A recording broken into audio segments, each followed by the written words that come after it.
கர்த்தர் நல்லவர், அவர் கிருபை என்றும் உள்ளது. ஆண்டவராகிய இயேசு கிறிஸ்துவின் நாமத்தினால் உங்கள் ஒவ்வொருவருக்கும் அன்பின் வாழ்த்துக்கள். தேவனுடைய கிருபையும் சமாதானமும் உங்களுக்கு பெருகுவதாக. இன்று செப்டம்பர் மாதம் 17ஆம் தேதி புதன்கிழமை. இன்று நாம் தியானிக்கும் வசனம் நீதிமொழிகள் 16வது அதிகாரம் 3வது வசனம். உன் செய்கைகளை கர்த்தருக்கு ஒப்புவி, அப்பொழுது உன் யோசனைகள் உறுதிப்படும். உன் செய்கைகளை கர்த்தருக்கு ஒப்புவி என்று வசனம் சொல்லுகின்றது. அப்பொழுது உன் யோசனைகள் உறுதிப்படும். பிரியமானவர்களே, நம்முடைய செய்கைகள், நம்ம என்னெல்லாம் செய்கிறோமோ எல்லாவற்றையும் கூட நம்ம ஆண்டவர் சமூகத்தில் நம்ம ஒப்புவித்து அவருடைய ஆளுகையை கேட்டு எல்லாவற்றிலும் அவருடைய பிரசன்னமும் அவருடைய வழிநடத்துதலும் நமக்கு உண்டாயிருக்க வேண்டும் என்று சொல்லி எப்பொழுதும் அவரையே நம்ம சார்ந்து கொண்டு இருக்கும் பொழுது நம்முடைய யோசனைகள் உறுதிப்படும். அப்போ ஒவ்வொரு காரியத்திற்காக ஜெபம் பண்ணி அவர்கிட்ட ஒப்புவித்து ஆண்டவரே, இப்போ நான் இதை செய்கிறேன், இதை உம்முடைய சமூகத்தில் உமக்கு தெரியப்படுத்துகின்றேன், உம்முடைய வழிநடத்துதல்களை நான் கேட்டு ஜெபிக்கின்றேன், உம்முடைய பாதுகாப்பை கேட்டு ஜெபிக்கிறேன், ஆண்டவரே உம்முடைய பராமரிப்பு இதன் உண்டாயிருக்கட்டும், உம்முடைய ஒத்தாசை எனக்கு வேண்டும் என்று சொல்லி நம்ம ஒப்புவித்து செய்யும் பொழுது அப்போ நம்ம நினைக்கின்ற, நம்ம எப்படி அதையெல்லாம் செய்ய வேண்டும் என்று திட்டமிட்டு செய்கிற காரியங்களெல்லாம் வாய்க்கும்படி கர்த்தர் செய்வார், அதை உறுதிப்படுத்துவார். பிரியமானவர்களே, எங்களுடைய வாழ்க்கையின் அனுபவத்தில் ஆரம்ப காலங்கள்லேருந்தே, என்னுடைய திருமணம் ஆனதுலேருந்தே நான் அநேக காரியங்களை என்னுடைய கணவரிடமிருந்து கற்றுக்கொண்டேன். அவர்கள் எந்த ஒரு சின்ன காரியத்தை செய்தாலும் ஒரு ஜெபம் பண்ணாம செய்யவே மாட்டாங்க. வீட்டை விட்டு வெளியே போகும் பொழுது நின்று ஜெபம் பண்ணி, ஒரு சின்ன வேலைக்கு சென்றாலும் ஜெபம் பண்ணிட்டு போவாங்க. திருப்ப உள்ள வந்ததுக்கு அப்புறமும் ஆண்டவருக்கு நன்றி சொல்லி ஜெபம் பண்ணி தான் அடுத்து வேலையை செய்வாங்க. இப்படி ஒவ்வொன்றுக்கும் சின்ன சின்ன காரியங்களுக்கெல்லாம் கூட எத்தனை தடவை ஜெபம் பண்ணாலும் சலிக்கவே மாட்டாங்க. இன்னைக்கு வரைக்கும் அப்படிதான். அதே போல ஒரு மீட்டிங், ஒரு கன்வென்ஷன், ஒரு சின்ன கிராமத்துல ஒரு கன்வென்ஷனுக்கு போனா கூட, அல்லது ஒரு பெரிய ஊர்ல ஒரு பெரிய நற்செய்தி கூட்டங்களுக்கு போனா கூட முதல் நாளே ஆகும்படியாக உபவாசம் இருப்போம். அன்றைக்கு முழுவதும் ஜெபம் பண்ணுவோம். அந்த கூட்டத்துக்கான பிரயாணத்துல இருந்து கர்த்தர் அந்த கூட்டத்துல வல்லமையாக அவர் கிரியை செய்யணும், ஜனங்கள் பிரயோஜனம் அடையணும், தடையில்லாமல் நடக்கணும், கால சூழ்நிலைகள் எல்லாம் நேர்த்தியா இருக்கணும், அப்புறம் திரும்பி வர்ற பிரயாணம் வரைக்கும் எல்லாவற்றையும் ஆண்டவர் சமூகத்துல தெரியப்படுத்தி விண்ணப்பங்களை ஏறெடுத்து எல்லாவற்றில தேவ பிரசன்னம் இருக்கணும், நீர் வந்தாதான் நாங்க போவோம் என்று சொல்லி அந்த 3 நாட்கள் கூட்டத்திற்கு அதற்கு முன்னமே ஒரு நாள் முழுவதும் காத்திருந்து உபவாசம் இருந்து ஜெபம் பண்ணி, அதுக்கப்புறம் அந்த கூட்டம் நடக்கிற இடத்துலையும் போய் காலையிலேருந்து சாயந்தரம் வரைக்கும் ஆண்டவர் சமூகத்துல காத்திருந்து தான் ஊழியத்தை செய்ய கர்த்தர் சகோதரனை பழக்கப்படுத்தி இருக்கின்றார்.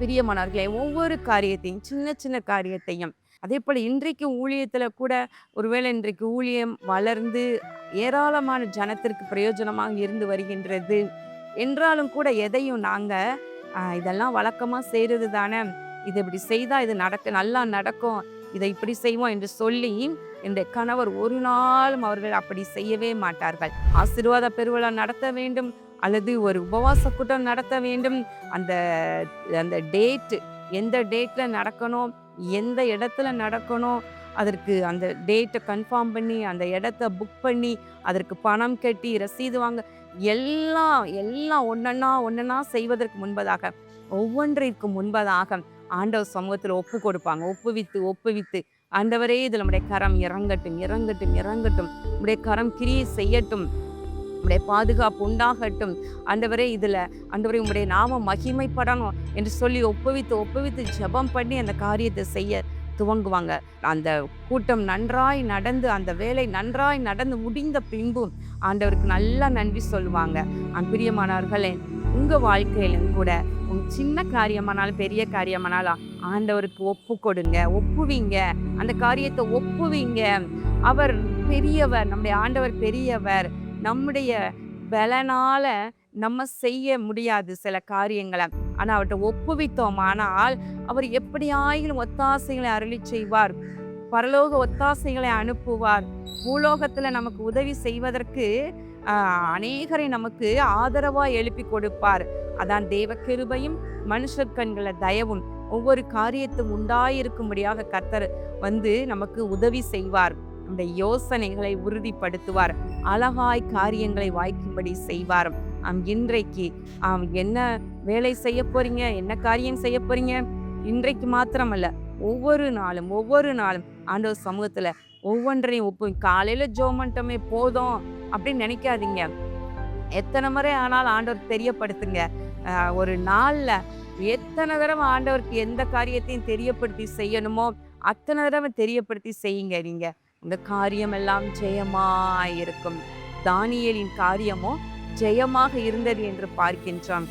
கர்த்தரிடத்துல ஒப்புவித்து உங்கள் காரியங்களை செய்யுங்க. அது உறுதிப்படும். கர்த்தர் ஆசீர்வதிப்பார். கண்களை மூடி ஜெபம் பண்ணுவோமா? எங்கள் அன்பின் பரலோக பிதாவே, இதோ இந்த நாளிலே தியானித்த உம்முடைய வார்த்தையின்படி ஆண்டவரே, உடைய பிள்ளைகள் தங்களுடைய காரியங்களை எல்லாம், தங்களுடைய செய்கைகளை எல்லாம், கிரியைகளை எல்லாம் உமக்கு ஒப்புவிக்கட்டும் ஐயா. ஒப்புவித்து உம்முடைய ஒத்தாசையை கேட்டு ஜெபம் பண்ணி அதை செய்வார்களாக. அப்பொழுது அவர்களுடைய யோசனைகள் உறுதிப்படும், அவர்கள் செய்கின்ற காரியம் வாய்க்கும் என்பதை நாங்கள் அறிந்திருக்கின்றோம். ஆண்டவரே, இன்று தியானித்த அந்த வசனத்தின்படி பிள்ளைகள் அப்படியே தங்கள் வாழ்க்கையில ஆண்டவரே உம்மை சார்ந்து கொள்ளட்டும். அவருடைய யோசனைகளை உறுதிப்படுத்தும். இரட்சகராகிய இயேசு கிறிஸ்துவின் நாமத்தினாலே இந்த ஜெபத்தை ஏறெடுக்கின்றேன் நல்ல பிதாவே, ஆமென். உன் செய்கைகளை கர்த்தருக்கு ஒப்புவி, அப்பொழுது உன் யோசனைகள் உறுதிப்படும். கர்த்தர் உங்களை ஆசீர்வதிப்பாராக. ஆமென்.